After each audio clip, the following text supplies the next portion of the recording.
So maybe that's part of it. What's your take on all this UAP disclosure shit? I'm shocked that you would ask that. Come on, man. Yeah, that was a fascinating hearing. That was a fascinating hearing. Yeah. And was it shocking at all to you? No. I think I mean it was.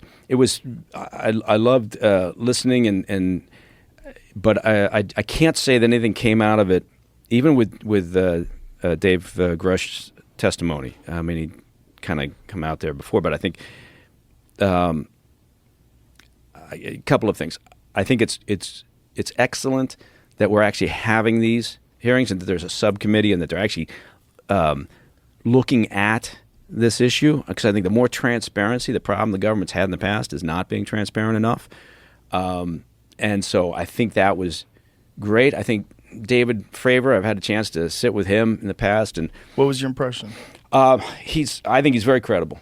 I was talking with Jamie earlier. You don't get to that point, right? You're not a commanding officer on a carrier. He was on the Nimitz at the time in 2004.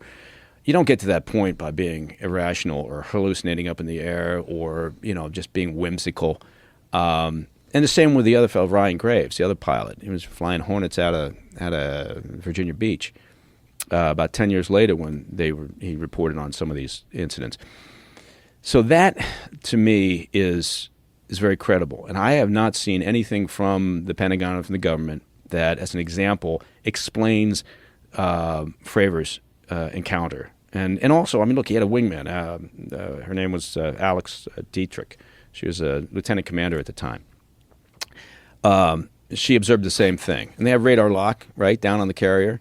They knew what they were there wasn't just one person looking up in the sky and saying, "Oh, I see a light," or "I see something." Right? This was a very legit sighting, and there's been no explanation as to what it is. So it is a legitimate UAP, unidentified, anomalous or anomaly, phenomena, and so I think that's one thing. I find David Fravor extremely credible. I've never met Ryan Graves, but again, given his experience and given the fact that he wasn't the only person seeing this, right, off of Virginia Beach back in 2014. And with Ryan Graves, when they upgraded their sensors, they upgraded the capabilities of these jets.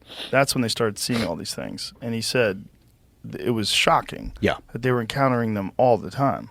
Yeah, and some of those, fine. You can, whatever they may be, they're just, you've got a more sophisticated system on board. You're just seeing things out there that you wouldn't have picked up before. Okay, and so some of those things then become maybe sightings that then are explained, right? What is it? Is it a balloon? Is it a drone? Whatever it may be. But when you get an experienced pilot flying by and saying, "Hey, I saw something. It was a cube inside a sphere." Well, okay. Well, let's at least log it, record it without any criticism or pushback. Right? Have a way to investigate, and that's been their problem, and that's what they talked about during the hearing. Also, again, they've talked about this before, but if you stigmatize, the pilots that are seeing these things, then of course you want to get it. And what did Graves say? He said like 5% get reported, right? So, and that's because nobody wants to, get back on deck or land and say, "Yeah, I saw something. I saw a UAP or I saw a UFO back in the day." So you have to make the system more accessible, right, for the sightings, and then you have to have a way for national security purposes to investigate them. What do you think these things are? I don't know. What's your gut? Yeah. I think the logic of saying that we're doing this because if you have something out there that you observe that you can't identify propulsion or any sort of known to us systems, then that's a problem. So is it a hostile element? Is there, first of all, is it just something that is showing up on the radar and it's a natural phenomenon and it's a whatever parallax or whatever they call it? Then fine. Or is it something from a foreign government, new technology being developed, propulsion systems, materials science, whatever it may be, and they are working on these things all the time, right? Hypersonics is the perfect example, right? The Chinese and the Russians are, frankly, still ahead of us in hypersonics capabilities, right? Because they've invested longer and more effort into developing hypersonics systems. So you have to figure out, is it a hostile foreign government doing this? And then the other part is, all right, well, is it whatever Dave Grush says, non-human, or is it a legitimately not from Earth? That can't be taken off the table, right? I mean, look, it's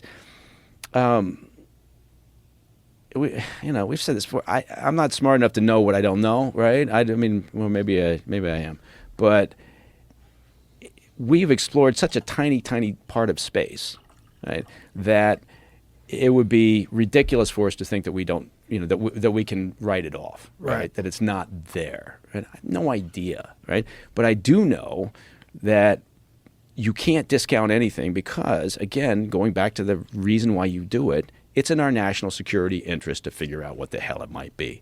And at some point, if you start with, like right now, the new office is whatever it's called, typical government, the all-domain anomaly resolution